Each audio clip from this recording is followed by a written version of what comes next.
मनुष्य के पास बिगड़ैल मन है, जानवर के पास बिगड़ैल मन नहीं है। मैं अभी आ रहा था तो दो गायें बीच सड़क में बैठी और पागुर मार रही थी। बीच सड़क में गाय बैठी थी और पागुर मार रही थी आंख मूंदे। उनको ये बोध तो कम है कि बीच सड़क में नहीं बैठना चाहिए, लेकिन चिंता नहीं, निश्चिंत बीच सड़क में बैठी हैं, आंख मूंदे पागुर मार रही। उनको हाई ब्लड प्रेशर क्या होगा? बीच सड़क में भी चिंता नहीं, मस्त है। तो जानवरों को ज्यादा बोध तो नहीं है, लेकिन उनका मन बिगड़ैल नहीं, संयत है। प्रकृति द्वारा उन पर प्रतिबंध है। आदमी के मन पर प्रकृति का कोई प्रतिबंध नहीं। मनुष्य के पास दो बड़ी शक्तियां हैं, एक मन की, एक वाणी की। मनुष्य के समान कोई प्राणी नहीं है दूसरा जो वर्णात्मक शब्दों में आवाज करे। मनुष्य के अलावा जो प्राणी कोई बोलते भी है तो ची, पू, बो, बस इतने रहता है। वर्णात्मक शब्द हो जिसमें वर्ण, अक्षर, संधि, मात्रा संयुक्त हो, ऐसा किसी जानवर में नहीं, केवल मनुष्य में। मनुष्य के पास वाणी की शक्ति है। अपनी बातों को, अपनी भावनाओं को अपनी बातों में दूसरे के सामने व्यक्त करता है और दूसरे की व्यक्त बातों को समझता है। ये अन्य प्राणियों में नहीं है। और विकसित मन अन्य प्राणियों में नहीं है, मनुष्य में विकसित मन है। इसीलिए सारा ज्ञान विज्ञान का उद्भव मनुष्य में है। अन्य प्राणियों में कुछ कलाएं हैं जो प्राकृतिक है, जैसे वया पक्षी बहुत सुंदर घोंसला बनाता है, उसमें कोठादार, अंडा देने के लिए अलग, रहने के लिए अलग। कितने पक्षी हैं जो बरामदा लटका लेते हैं। ऐसे नर्मदा पक्षी को मैंने देखा जो दूर से घास लाते हैं, अपने चोंच से बाहर से चुभाते हैं और अंदर से उसका जोड़ा है वो उधर से चुभाता है, उसी को इधर से उधर बीनते हैं दोनों। तो प्राकृतिक रूप में कुछ उनमें ज्ञान विज्ञान है, थोड़े में, ज्यादा नहीं। आदमी में खुला आयाम है, ये विस्तार से ज्ञान विज्ञान को समझता है। मननात् मनुष्य मनन करने के कारण ये प्राणी मनुष्य है। मनन करना, विचार करना, चिंतन करना, विवेक करना, विवरण से कल्पना करके बातों को व्यक्त करना, ये मनुष्य में शक्ति है। मन और वाणी की दो शक्तियां मनुष्य में हैं और इन शक्तियों का संयम न करने से यही शक्तियां मनुष्य के लिए काल बनी हुई हैं।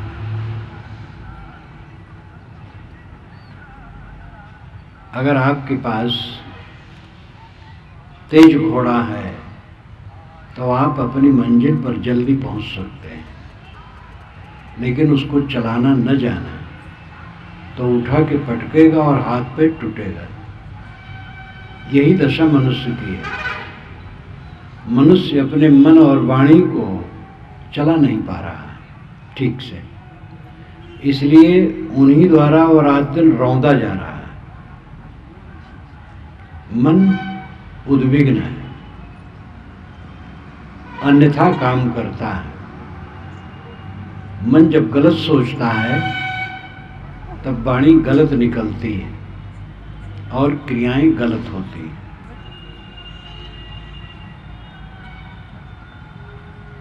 एक बहुत छोटा जानवर है मधुमक्खी, वो मधुरस बनाता है। मधुरस पूरी दुनिया में बहुत प्रसिद्ध है, पौष्टिक, सुस्वादु, टिकाऊ। और आदमी जो बुद्धि का सागर है वो शराब बनाता है।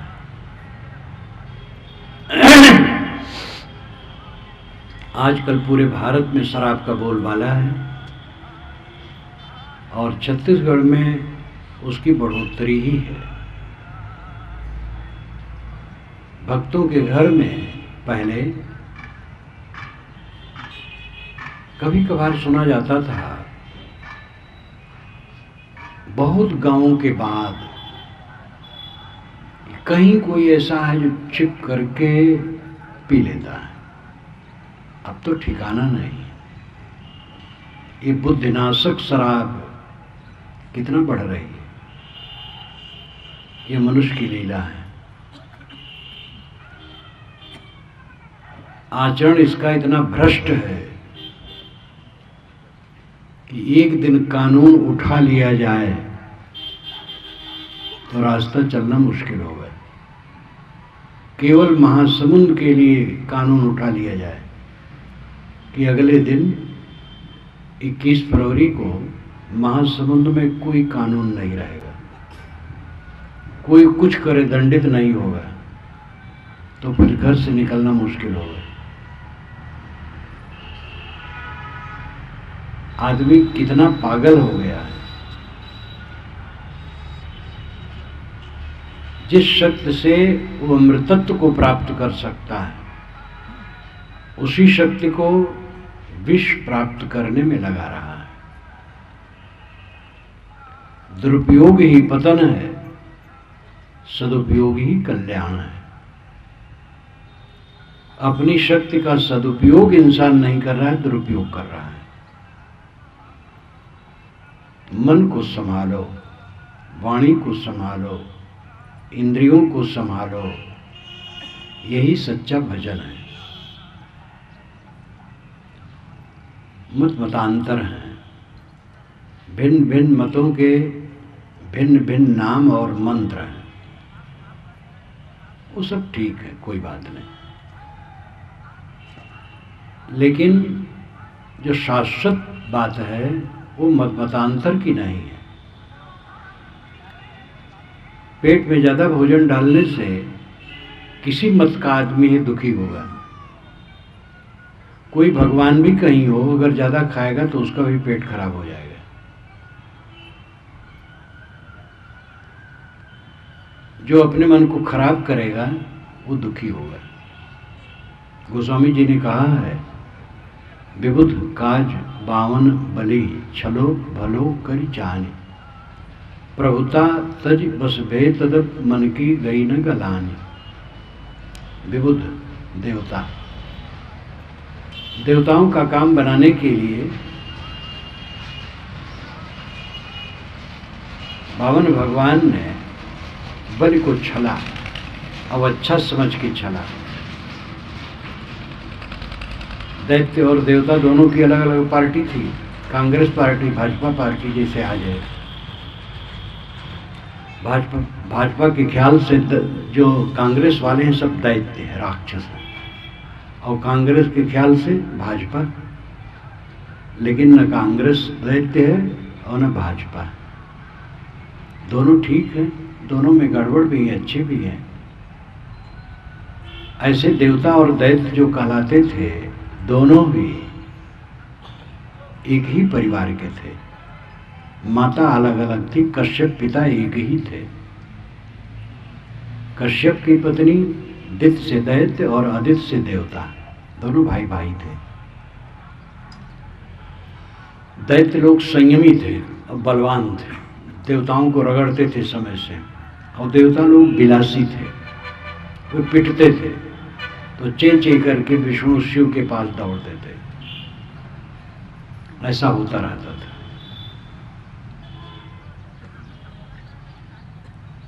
तो विष्णु भगवान ने वामन का रूप बना करके बलि को छला। बलि दैत्यवंशी थे और बलि महाधर्मात्मा थे।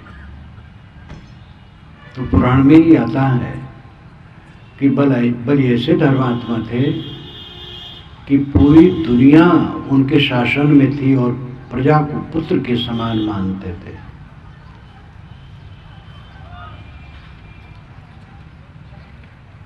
विष्णु भगवान ने सोचा कि ये दूसरी पार्टी का राज्य है, छीनना चाहिए, तो वो वामन बन गए और वामन बन करके कहे कि महाराज मुझे कुटिया बनाने की ज़रूरत है, थोड़ी ज़मीन दे दीजिए।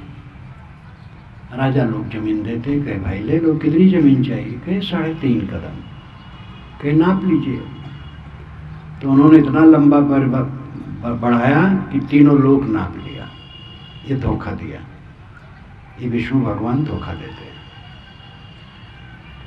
तो गोस्वामी जी कहते हैं, विबुध काज बावन बलि छलो भलो कर जानी। देवताओं का काम बनाने के लिए विष्णु भगवान ने अच्छा समझा कि बलि को छल लिया जाए। प्रभुता तज बसभे तदप मन की गई न गलानी। लेकिन पीछे से उनको कष्ट हुआ कि मैंने पाप किया, छला, तो अपनी प्रभुता छोड़ करके वो बलि के अधीन हो गए। तो भी मन की ग्लान न गई, उनका कचोटता रहा अंदर कि मैंने बड़ा पाप किया। अब आप सोचिए, विष्णु भगवान गलती करते हैं तो उनकी अंतरात्मा उनको क्षमा नहीं करती है। ये गोस्वामी जी साक्षी देते हैं। विबुध काज बावन बलि छलो भलो कर जानी। प्रभुता तज बसभे तदप मन की गई न गलानी। विष्णु भगवान के अंदर में दाह होता रहा कि मैंने निरपराध बलि को छला और उनकी अंतरात्मा को शांति नहीं मिल रही थी। अगर हम लोग किसी को धोखा देंगे, हमें कैसे शांति मिलेगी?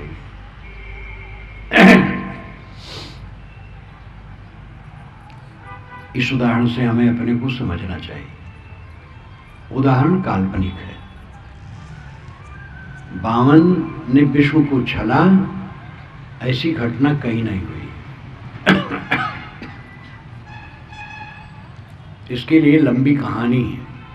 गोस्वामी जी ने पुराण के अनुसार कहा है, और जिसके लिए कहा है वो बात सच है कि अगर कोई किसी को धोखा देगा तो उसका हृदय जलेगा। लेकिन जो उदाहरण है वो काल्पनिक है। विष्णु ने बलि को छला, ये कहानी बढ़ाते बढ़ाते बढ़ा डाले। भारतवर्ष का जो पुराना ग्रंथ है ऋग्वेद है। ऋग्वेद में 2 दर्जन बार ये आया है, विष्णु के 3 कदम, विष्णु के 3 कदम। ये ऋग्वेद में 24 बार आया है। 12 बार खुलासा है और 12 बार संकेत में है। लेकिन संकेत में भी वेद को समझने वाले उसको पूरा समझते हैं, और उसमें एक मंत्र ऐसा है जिसका पंडित लोग अपने कर्मकांड में प्रयोग करते हैं। इदम विष्णु विचक्रमे त्रेधा निदधे पदम समूढ़मस्य पांसुरे। यह वेद का मंत्र है। इदम यहाँ पर विष्णु, इदम विष्णु विचक्रमे, विचक्रमे विष्णु चले, विचक्रमे नाम चले, त्रेधा 3 प्रकार से, निदधे रखे पदम पैर, समूढ़ मत्स्य पांसुरे उनके पांसु से, पैर की धूल से समूढ़ मत्स्य सारा संसार ढक जैसा गया। यहाँ विष्णु 3 कदम रखे, उनके पैर की धूल से सारा संसार ढक जैसा गया। ये वेद के मंत्र का अर्थ है। वेद के विद्वान भारत और विदेश के सभी एक मत से मानते हैं कि विष्णु का अर्थ है सूर्य। विष्णु उसे कहते हैं जो प्रवेश करे। विष धातु से विष्णु शब्द बनता है। सूरज की किरणें सब में प्रविष्ट होती हैं, इसलिए सूरज को विष्णु कहा गया है। और उसके 3 कदम हैं। उसकी किरणों का पृथ्वी पर पड़ना, आकाश में पड़ना और तारामंडल में पड़ना। भारतीय परंपरा में 3 लोक की परिभाषा यही है, भूमंडल, आकाश और तारामंडल। भूर्भुवः स्वः, यही तीनों हैं। भूर पृथ्वी, भुवः आकाश, स्व तारामंडल। स्व का मतलब चमकता हुआ, तारामंडल। विष्णु सूर्य है, उसकी किरणें उसके कदम हैं और उनका पृथ्वी पर, आकाश में और तारामंडल में पड़ना, उसके 3 कदम रखना है। ये इसका अर्थ है।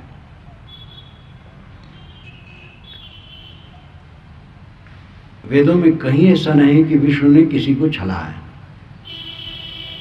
सतपथ ब्राह्मण में पहली बार एक कथा आई।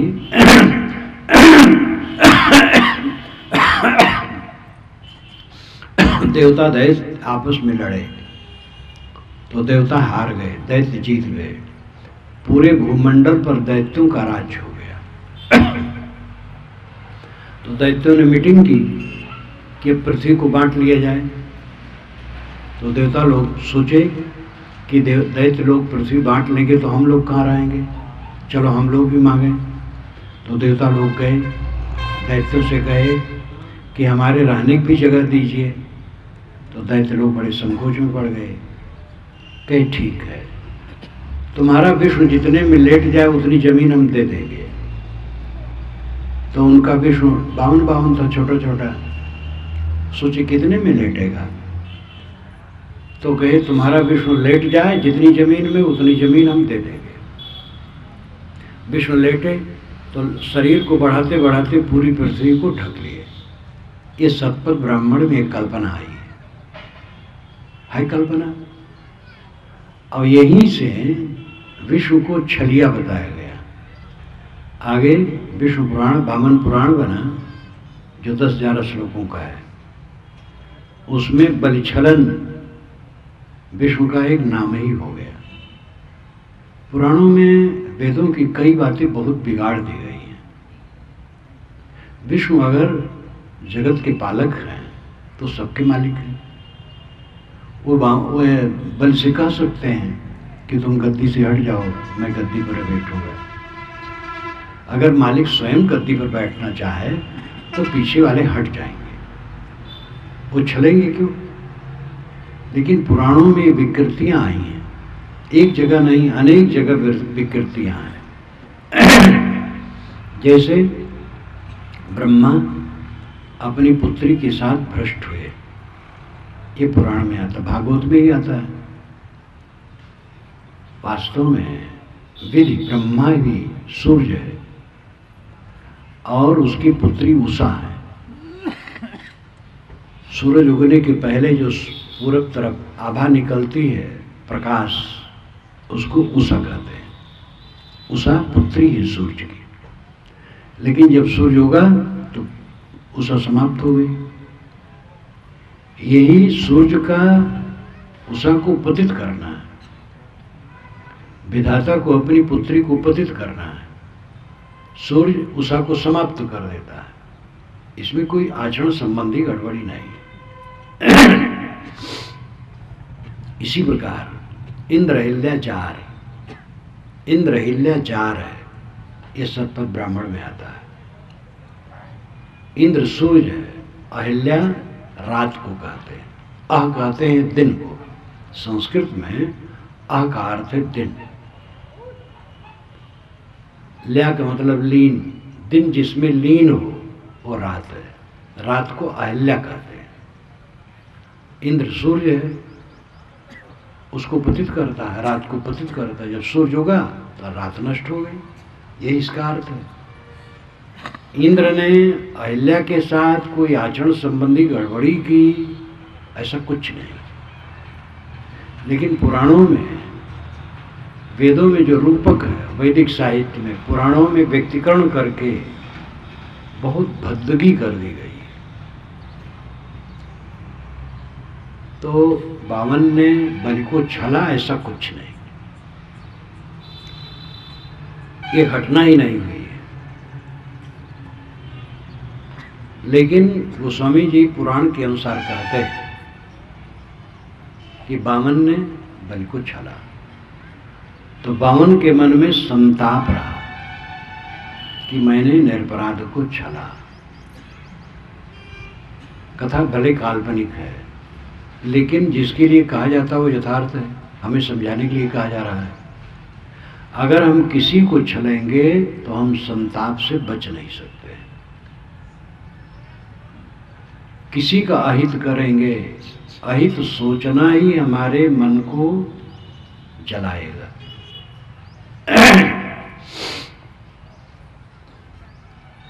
जो कुछ हमें मिलता है सब क्षणिक होता है, कुछ स्थिर नहीं है। आप लोग सोचिए, अपने बचपन से आज तक जहाँ जहाँ गए, रहे, जिन लोगों से मिले, जो चीज़ें मिली, वो कहाँ है? आज से 10 वर्ष पूर्व, 20 वर्ष पूर्व, 30 वर्ष पूर्व, 40 वर्ष पूर्व जहाँ जहाँ गए, रहे, मिले जुले, चीज़ें मिली, हानि हुई, लाभ हुआ, सम्मान मिला, अपमान मिला, वो सब कहाँ है? सब व्यर्थ हो गया है। जो वर्तमान में है वो भी सब व्यर्थ हो जाएगा। जिन चीज़ों को लेकर के अपने मन को हम खराब करते हैं, वही चीज़ें सपने की तरह रुकने वाली नहीं, भाग जाने वाली। सबका संबंध क्षणिक क्षणिक क्षणिक, अपने को हम संभाल नहीं पाते। लोक मर्यादा से भी हट करके लोग काम करने लगते हैं। विवाह प्रथा संसार में है। एक जमाना था जब विवाह प्रथा नहीं थी, मात्र सत्ताक वंश था, स्त्रियां स्वतंत्र होती थी, कहीं से गर्भाधान उनको हो जाता था। बच्चा पैदा हुआ, बच्चा माँ के साथ है, घर की मालकिन माँ होती थी और माता के नाम से ही उसका नाम जुड़ा रहता था। ये पहले रस्म था, माता के नाम को लेकर के पुत्र का नाम होता था। आगे चल करके विवाह प्रथा बनी। महाभारत में आता है, उद्दालक की पत्नी को लेकर के एक ब्राह्मण भागा। श्वेतकेत ने कहा, श्वेतकेत पुत्र था उद्दालक का, कहा पिताजी ये क्या हो रहा है? माता को लेके उड़ाए जा रहा है, आप चुपचाप बैठे हैं। उद्दालक ने कहा स्त्रियां सबकी हैं। श्वेतकेत ने कहा बिल्कुल गलत है। उसने झंडा उठाया, क्रांति की, और पक गई थी बात। विवाह प्रथा आरंभ हुई। अशिक्षित समय में, उस युग में मात्र सत्ताक वंश था, ठीक था। आज मात्र सत्ताक वंश ठीक नहीं। अमेरिका के समाजशास्त्री लोग सोचते हैं कि विवाह व्यर्थ है, लेकिन वो पागल है। हमारे यहाँ भी पागल कम नहीं है। दिल्ली में बैठे बहुत से पागल हैं जो कहते हैं कि विवाह की जरूरत नहीं है। विवाह की जरूरत है। कोई युवक कोई युवती से जुड़ करके जीवन भर एक साथ रहे और अपने सांसारिक धंधा का काम करे, उसी में भक्ति विचार से भी रहे। सब त्यागी तो नहीं हो जाएंगे, सब क्या, विरल कोई होता है, बाकी लोग विवाह करके रहे। विवाह विशिष्टम वहनम, विवाह का अर्थ है विशिष्ट ढंग से वहन करना। पत्नी का पति, पति का पत्नी विशिष्ट ढंग से वहन करे, निभाए, और दोनों संयमित रहें। संयम के लिए विवाह होता है। जवानी आती है तो युवक के मन में युवती के प्रति और युवती के मन में युवक के प्रति मिलन की इच्छा होती है। ये अंग मिलन की इच्छा विवाह न हो तो असंयत हो करके समाज भ्रष्ट हो गया। विवाह हुआ तो एक निष्ठ स्त्री या पुरुष में हो गए, मर्यादा से रहे। जो मन की हविस थी अपने पति पत्नी में उसको देख लिए, तो अब दिल ठंडा होना चाहिए। जिसके लिए आकर्षण था वो क्या था? एक भ्रम था। आप चुपचाप बैठे हैं, शांत, सुख है। काम वासना जगी तो सुख कहाँ है? खलबला गए। स्त्री है तो पुरुष चाहिए, पुरुष है तो स्त्री चाहिए, और हर समय मिलना मुश्किल है। मिले तो फल क्या है? मलिनता, पछतावा, वासना की वृद्धि, बिलबिलाना। क्या फायदा है? इस हविस को संतुलित करने के लिए विवाह होता है। लेकिन ऐसे ऐसे नराधम हैं, विवाह है, पत्नी है, पराई स्त्री की टोह में रहते हैं। व्यभिचार वृत्ति, महापाप। ऐसी स्त्रियां भी हैं। ये बहुत गलत है। अपने को मर्यादित करो, संयमित करो। एक पत्नी व्रती और पतिव्रता। पुरुष एक पत्नी व्रती हो, एक पत्नी बस, और दूसरी जितनी स्त्रियां हैं सब माँ, बहन, बेटियां हैं। पराई स्त्रियों के संपर्क से बिल्कुल दूर रहो, और स्त्रियां पराई पुरुषों के संपर्क से बिल्कुल दूर रहें। वह पतिव्रता हो। लेकिन आदमी इतनी मूर्खता का काम करता है कि अमर्यादित होकर के अपने को भ्रष्ट करता है, परिवार को दुखी करता है, समाज को दुखी करता है, संबंधियों को दुखी करता है। आचार विचार की भ्रष्टता जीवन की भ्रष्टता है। धन खोया तो कुछ नहीं खोया, स्वास्थ्य खोया तो कुछ खोया, और चरित्र खोया तो सब कुछ खोया। धन आएगा फिर जाएगा और फिर आ जाएगा। धन कम हो जाए तो इसका मतलब नहीं आप भूखों मरेंगे, और जो बहुत धनी है वो 2-2 कुंतल का भात खाते, ऐसी बात नहीं।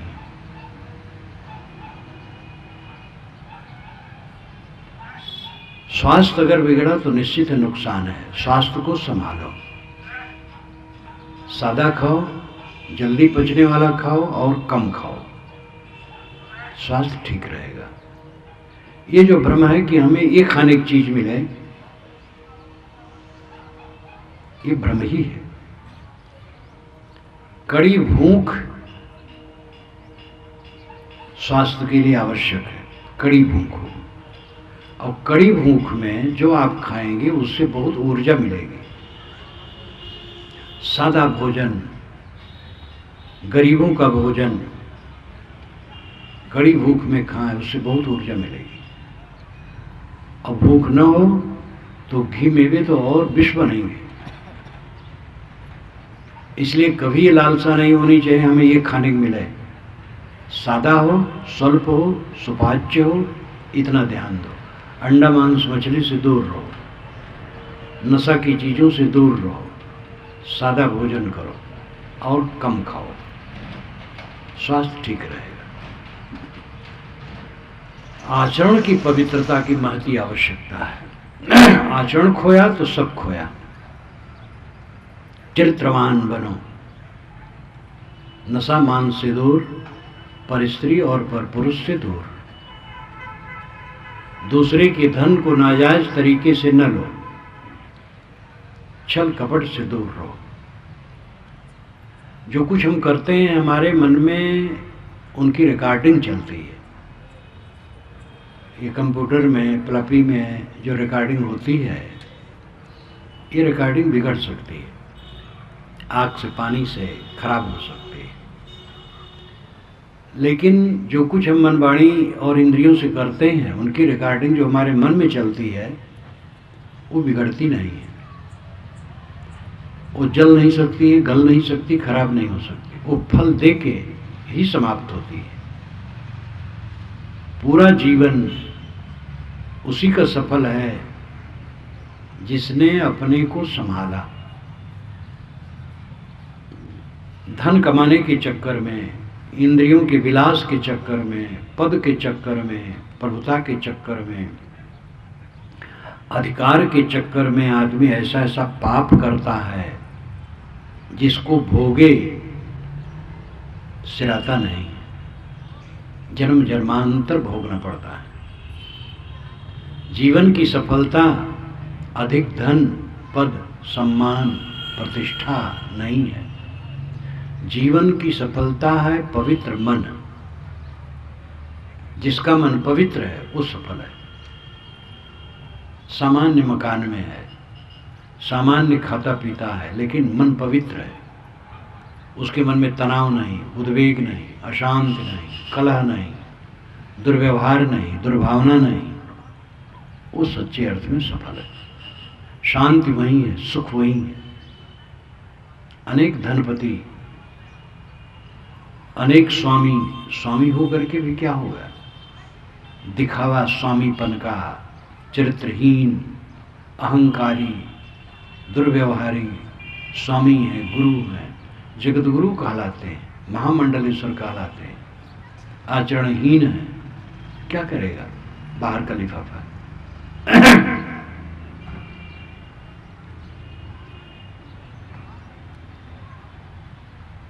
जीवन का सच्चा सुख मन की शांति है। उठते बैठते चलते फिरते उद्वेग शून्य रहना, ये जीवन का परम फल है। नींद खुली और मन में बैर, घृणा, ईर्ष्या, द्वेष, काम की लंपटता, मोह माया, ये सब आ गई तो जीवन बेकार है। नींद खुले, मन निर्मल हो, निर्विकार हो, उत्तेजनाहीन हो, किसी के प्रति दुर्भावना न हो, किसी से वैर न हो, किसी से अधिक मोह न हो, समता हो, शील हो, तो चित्त में शांति आएगी। उठते बैठते चलते फिरते हर समय शांत रहेगी। भजन का अर्थ ही है अपने आप को मांजना। एक अनगढ़ पत्थर को लेकर के कलाकार छेनी हथौड़ी से छीन छीन कर सुंदर मूर्ति और वस्तुएं बनाता है, और हमें तो सुगठित मूर्ति मिली हुई है मानव शरीर की। इसको केवल संभालना है, लेकिन आदमी दिन दिन इसको बिगाड़ता है।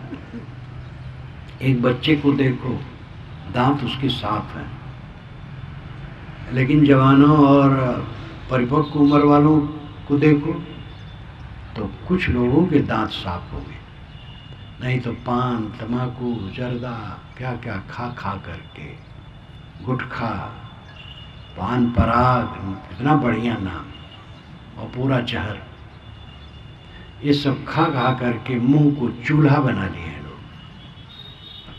चूल्हा में पैरा, पताई, लकड़ी, कंडा सब झोंकते रहते, ऐसे मुंह में लोग झोंकते रहते, जो पाए झोंक दिए। कोई सोच विचार है ही नहीं, न खाने में संयम, न बोलने में संयम, न व्यवहार में संयम, न लेन देन में संयम, पूरा जीवन असंयमित। सगुर कबीर कहते हैं, सदा रहे सुख संयम अपने, वसुधा आदि कुमारी। वसुधा आदि कुमारी है। वसुधा कहते हैं पृथ्वी को, वसु कहते हैं धन को, धा कहते हैं धारण को। जो धन को धारण करती है वो पृथ्वी वसुधा है। सारा धन कहाँ है? पृथ्वी में है। इसी से रत्न निकलते हैं, तेल, पेट्रोल, पानी इसी से निकलते हैं, इसी से गुल्मलता, वनस्पति, पेड़ पौधे, अन्न, फल, फूल, सब कुछ तो पृथ्वी से पैदा होता है। सबकी उत्पत्ति धरती, सब जीवन प्रतिपाल, ये साहब ने कहा है। पृथ्वी को वसुधा कहते हैं। साहब कहते हैं वसुधा आदि कुमारी। वसुधा शुरू से ही कुंवारी है, इसको कोई आज तक ब्याह नहीं पाया, और इसी के लिए बड़े बड़े राजे महाराजे चले कि अपने बस में कर ले। सिकंदर यूनान से चला, आज से 2200-2300 वर्ष पूर्व,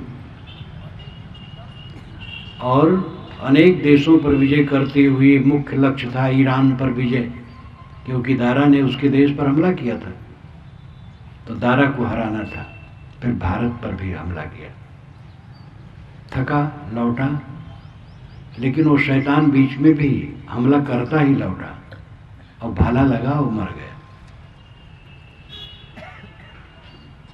कितने लोग उठे, चंगेज खां एशिया के बहुत बड़े क्षेत्र पर कब्जा किया, कितने लोग आए और सब इसी मिट्टी में समाये।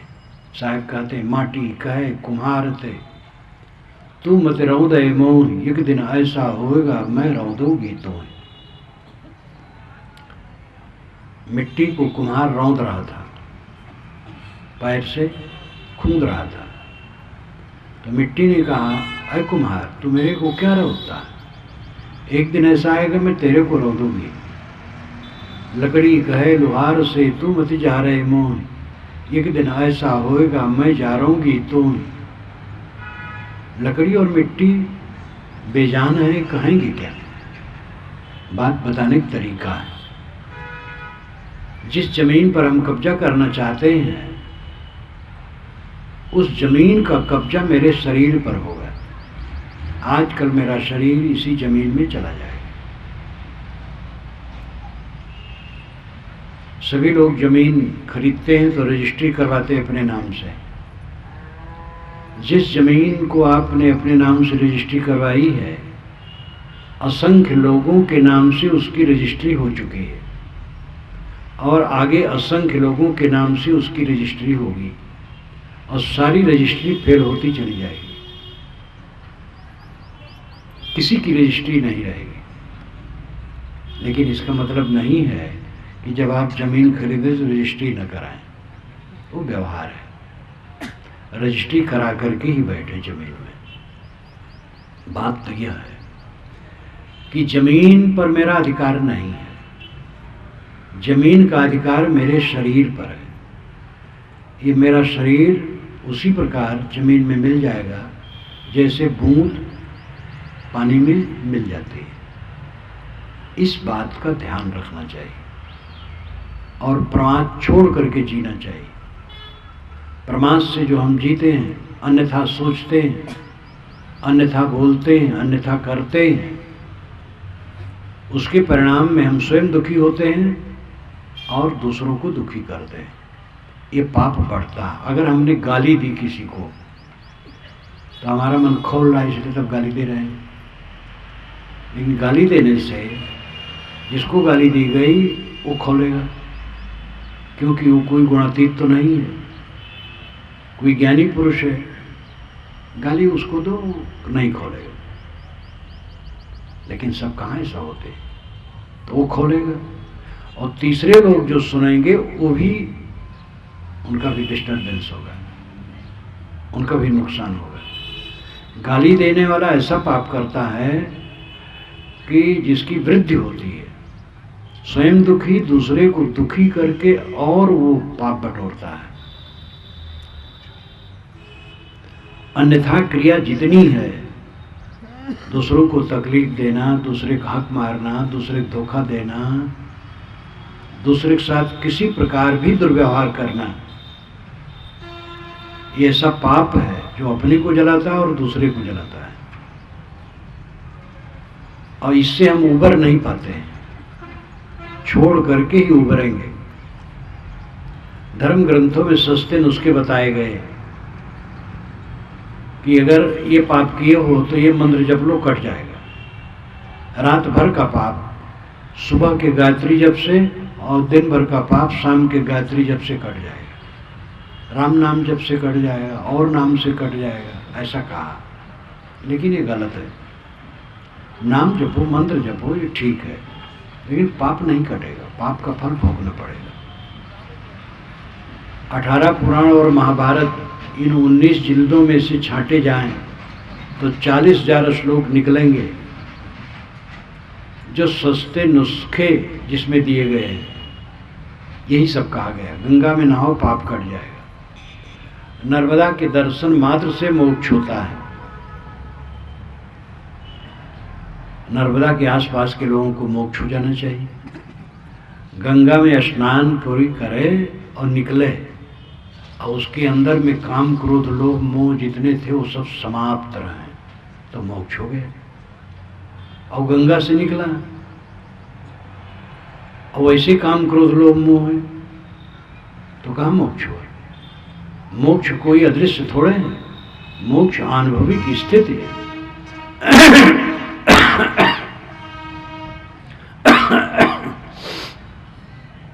मोक्ष का अर्थ है इसी जीवन में निर्भय शांति की प्राप्ति। मोह का क्षय मोक्ष है।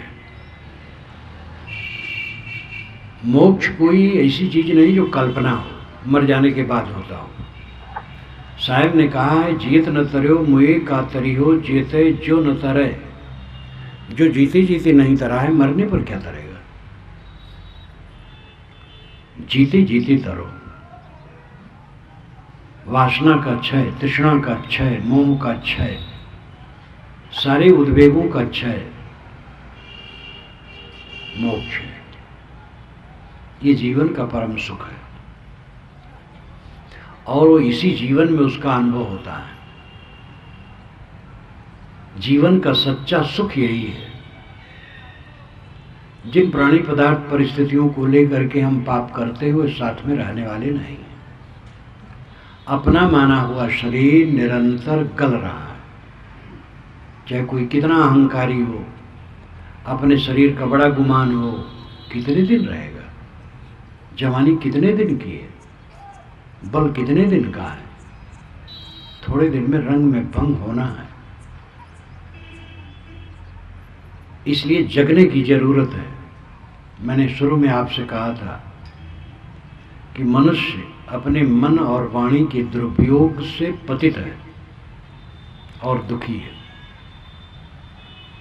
उसे अपने मन और वाणी को संभालने की जरूरत है। मन संभल जाए तो वाणी और कर्म अपने आप संभल जाएंगे। मन से ही वाणी संचालित होती और कर्म संचालित होते हैं। मन निर्मल है तो वाणी निर्मल होगी और इंद्रियों के बर्ताव भी निर्मल होंगे। मन गंदा है तो वाणी गंदी होगी और कर्म गंदे होंगे और उसी कुंडली में फंस करके जीव दुखी होगा।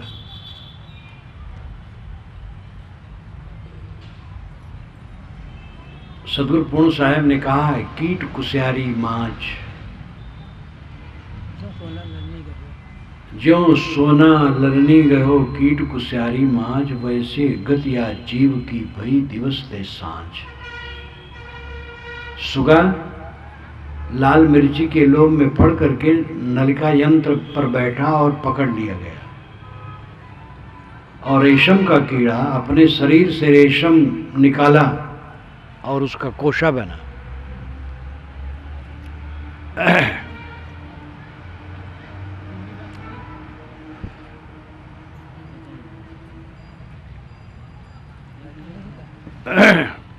बिजली चली गई।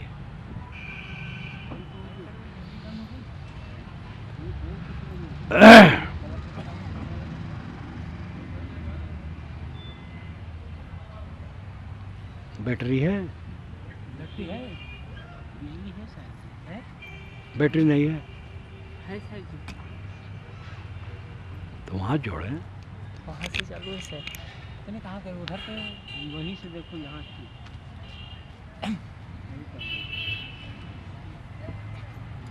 बत्ती आ रही है।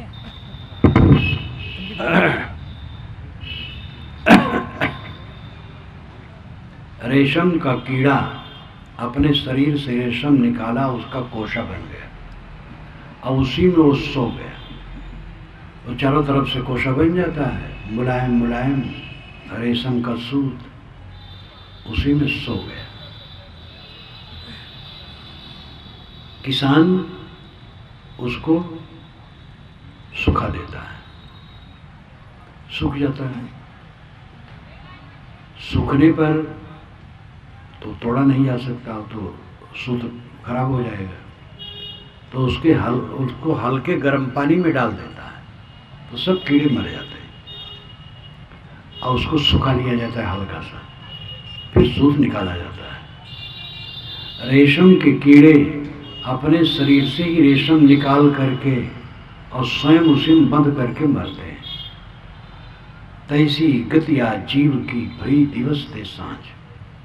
वही गति ये जीव की है, मनुष्य की है, जो दिवस से सांझ स्वयं बुला लेता है, प्रकाश से अंधकार स्वयं बुला लेता है। ये मानव शरीर में ज्ञान का प्रकाश है, लेकिन अपने मन वाणी कर्मों के दुर्व्यवहार से स्वयं ये दुखी हो जाता है। मन पर, वाणी पर, कर्मों पर संयम करना चाहिए, इस पर ख्याल ही नहीं। आप अखबार पढ़ते हैं और कितने लोग तो अखबार के इतने रसिया हैं कि दुर्घटना इत्यादि जो कुछ भी छपा है सब पढ़ डालते हैं, विज्ञापन पढ़ डालते हैं। और टीवी के रसिया तो अधिक लोग हैं। इस समाज में बैठे हुए में कितने नर नारी हैं जो अकेले में 1 घंटा अध्यात्म चिंतन ध्यान के लिए बैठते हैं, अपने गुण दोषों को परखने के लिए बैठते हैं, अपने अंदर की खामियों को देखने के लिए बैठते हैं और उनको निकालने की प्रतिज्ञा करते हैं। बहुत मुश्किल है। अखबारबाजी, टीवीबाजी, गप्पबाजी, राजनीतिबाजी, बिना जरूरत की राजनीति की चर्चा बैठे कर रहे हैं। न भाजपा से मतलब, न कांग्रेस से मतलब। एक ने भाजपा को ले लिया, एक ने कांग्रेस को ले लिया और दंत कटाकट कर रहे हैं और उसमें गुस्सा गुस्सी भी हो जाते हैं और कुछ लेना देना नहीं। समय बर्बाद लोग करते हैं। 1 घंटा कम से कम अपने लिए निकालो, अपने कल्याण के लिए। देखो अपने दामन को, उसमें कितने दाग पड़े। सुधार का क्या काम कर रहे हैं? कमा रहे हैं, खा रहे हैं, जी रहे हैं, परिवार पोस रहे हैं, उनसे लड़ रहे हैं, झगड़ रहे हैं, रीझ रहे हैं, खींच रहे हैं, विषय वासना में डूबे और इसी में मर जाना है। क्या जीवन है? कमाना खाना तो मजबूरी है, लेकिन कमा खा करके जीवन को सुधारने का काम करना चाहिए। जीवन को सुधारने के लिए कोई चेष्टा नहीं। जितना मन खराब हो उतना दांवपेच खेला जाता है। अब अपने सुधारने से सुधरेगा। सभी लोग ध्यान दें। पिता अगर भक्ति में है तो पुत्र का कल्याण नहीं होगा, पुत्र भक्ति में लगेगा तब उसका कल्याण होगा। पत्नी अगर सत्संग में जाती है तो पत्नी कल्याण होगा, पति का नहीं। पति को भी अपना काम करना है। हमारे लिए कोई भोजन बना सकता, मकान बना सकता, बिस्तर बिछा सकता है, बहुत सा काम हमारे लिए कोई कर सकता है। हमारे मुख में कोई ग्रास तक डाल सकता है, लेकिन हमारे लिए कोई साधना नहीं कर सकता है। ये अलग बात है कि धनी लोग मंदिर बनवा देते हैं और एक पुजारी कर देते, वो पूजा किया करे, एक फैशन है। लेकिन साधना खुद करना पड़ता है। हमारे मन के विकारों को दूसरा नहीं धो सकता है। संत गुरुजन भी केवल रास्ता दिखाएंगे, चलना खुद पड़ेगा। ये उत्तम मानव जीवन मिला है, इसको पशु सामान्य जीवन जी करके मत बिताओ। पशु तो सुधरे हैं, पशु का नियमित आहार है। कितने पशु हैं जो मांस छू नहीं सकते, और कोई मांस बीड़ी सिगरेट नहीं पी सकता है। कोई पशु बीड़ी सिगरेट नहीं पी सकता है, ये मनुष्य पीता है। जानवरों में उतना मोह कहाँ है? बैल जानता नहीं मेरा कोई बच्चा है, गाय जानती है, लेकिन दूध छोड़ गया तो गाय भी निश्चिंत है। अब आप 70 वर्ष के हो गए तब भी अभी काम से छुट्टी नहीं है, साधना में मन नहीं है। तो जानवर बल्कि संयत है, प्रकृति का उन पर प्रतिबंध है, मनुष्य पर प्रकृति का प्रतिबंध नहीं है। और इसीलिए कल्याण के योग्य है। अपनी शक्ति को अपनी तरफ घुमा ले तो यही अपना कल्याण कर सकता है। मैंने आपसे कहा था मन और वाणी ये दो बड़ी शक्तियां मनुष्य के पास हैं और इन्हीं का दुरुपयोग करके खूब जल रहा है। घरों में, परिवारों में, समूह में कह कह करके लोग नरक बना देते, कटु कह करके, असहनशीलता, कटुवचन कह कह करके लोग नरक बनाए रखते हैं। वाणी से नरक और मन से नरक।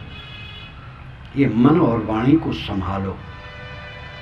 मन से गलत न सोचो, वाणी से गलत न कहो। मन संयत हो, वाणी मीठी हो, सत्य प्रिय हो। और अपने को संभालो। अपने आप को संभाल लेना साधना और भजन है। ये सब जो मैंने कहा है एक मानवता की बात है, एक सत्ता की बात है, एक असलियत की बात है, संप्रदाय की बात में नहीं कहा। संप्रदाय के अनुसार राम राम जपो, अल्लाह अल्लाह जपो, सतनाम जपो, ओम जपो, ये सब जो आप जपते उपते हो जपें, उसमें हमारा कोई एतराज नहीं। खास काम जो मानवता का है, जो सत्य है, सार्वभौमिक है, यथार्थ है, वह है जीवन परिवर्तन। नाम जपते जपते बुढ़ा गए, मंत्र जपते जपते बुढ़ा गए, पूजा करते करते बुढ़ा गए, चारों धाम लौट आए, लेकिन तंबाकू नहीं छूटा, गाली देना नहीं छूटा, कला करना नहीं छूटा, बेईमानी बदमाशी नहीं करना छूटा। ऐसे लोग देखे गए हैं जो चारों धाम कराए, वो भैंस रखे थे तो सुबह भैंस ले करके दूसरे के खेत में चरावें, राते ही में चरा लाऊं, और चारों धाम कराए थे। तो चारों धाम करने का मतलब क्या है? मुसलमान लोग भी कहते हैं कि हमारे यहाँ जो हज कर आते हैं वे समझते हैं हमारे मन पर पलस्तर हो गया, अब पाप नहीं लगेगा। आदमी तो वही है, हिंदू को चाहे मुसलमान को, सब जगह कमजोरी है और सब जगह भुलावा है। महिमा बढ़ा बढ़ा करके लोगों को भुलाया गया, धार्मिकों ने महिमा बढ़ा करके बहुत भुलाया है। ये नाम जपो पाप कट जाएगा। लोग कहते राम राम कहो दुख दूर हो जाएगा। राम अपने माँ बाप के और पत्नी के दुख को नहीं दूर कर पाए, उनके नाम जपने से आपका दुख कैसे दूर हो जाए?